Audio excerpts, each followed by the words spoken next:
KIIFB masala bond കേസിൽ Thomas ഐസക്കിനെ വിടാതെ E D ഹൈക്കോടതി ഡിവിഷൻ ബെഞ്ച് മുൻപാകെ അപ്പീൽ ഫയൽ ചെയ്തു. തെരഞ്ഞെടുപ്പ് സമയത്ത് ചോദ്യം ചെയ്യരുതെന്ന സിംഗിൾ ബെഞ്ച് ഉത്തരവ് റദ്ദാക്കണമെന്നാണ് ആവശ്യം. എസ് ശ്രീകാന്ത് ചേരുന്നുണ്ട് വിശദാംശങ്ങളുമായി. ശ്രീകാന്ത്, തെരഞ്ഞെടുപ്പ് കഴിയുന്നതുവരെ ചോദ്യം ചെയ്യൽ വേണ്ട, ഇനി വിളിച്ചു വരുത്തണ്ട എന്ന് ഇന്നലെ കോടതിയുടെ നിർദ്ദേശം വന്നിരുന്നു. അപ്പോഴും ചില കാര്യങ്ങളിൽ വ്യക്തത വരുത്തണം തോമസ് ഐസക് എന്ന് കോടതി പറയുകയും ചെയ്തതാണ്. അതിനപ്പുറത്തേക്ക് അത്ര പോലും സാവകാശമില്ല, ഉടൻ തന്നെ അദ്ദേഹത്തെ ചോദ്യം ചെയ്യണമെന്ന നിലപാടിലാണോ ഇ ഡി?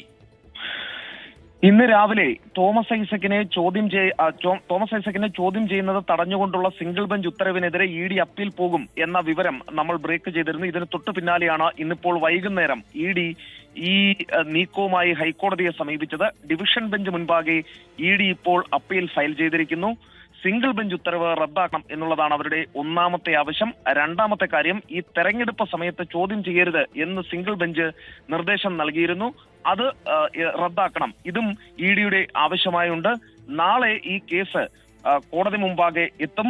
നാളെ തന്നെ കോടതി മധ്യവേനൽ അവധിയിലേക്ക് പോകും. അതിനു മുൻപായി തന്നെ ഈ കേസ് കോടതി ഡിവിഷൻ ബെഞ്ച് മുൻപാകെ എത്തിക്കാനാണ് ഇ ഡി ഇപ്പോൾ ലക്ഷ്യമിടുന്നത്.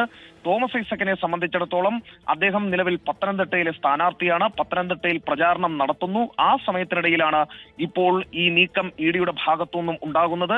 ഒരു നിമിഷം പോലും തോമസ് ഐസക്കിന് അധികമായി നൽകാൻ സാധിക്കില്ല എന്നാണ് ഇ ഡി വ്യക്തമാക്കുന്നത്. തോമസ് ഐസക്കിനെ ചോദ്യം ചെയ്തേ തീരൂ, അത് എത്രയും വേഗം തന്നെ ചോദ്യം ചെയ്യലുണ്ടാകും എന്ന് ഇ ഡി വ്യക്തമാക്കുന്നു. കോടതിയിലേക്ക് നീങ്ങിയിരിക്കുന്നു. അപ്പീൽ നാളെ കോടതി പരിഗണിക്കും. ശരി ശ്രീകാന്ത്, ഏതായാലും മസാല ബോണ്ട് കേസിൽ ഇന്നലെ സിംഗിൾ ബെഞ്ച് ഇലക്ഷന് ശേഷം മതി ചോദ്യം ചെയ്യലെന്ന് ഇ ഡിയോട് നിർദ്ദേശിച്ചെങ്കിലും ആ വിധിക്കെതിരെ ഉടൻ തന്നെ തോമസ് ഐസക്കിനെ ചോദ്യം ചെയ്യണം. ഈ തെരഞ്ഞെടുപ്പ് പ്രചാരണത്തിനിടയിൽ തന്നെ അത്തരത്തിലൊരു നീക്കം വേണം എന്നതാണ്, അല്ലെങ്കിൽ അത്തരത്തിലൊരു നടപടിയിലേക്ക് പോകണമെന്നതാണ് ഇ ഡി ഇപ്പോൾ എടുക്കുന്ന നിലപാട്. അത്തരത്തിലാണ് കോടതിയിലെ നീക്കങ്ങൾ.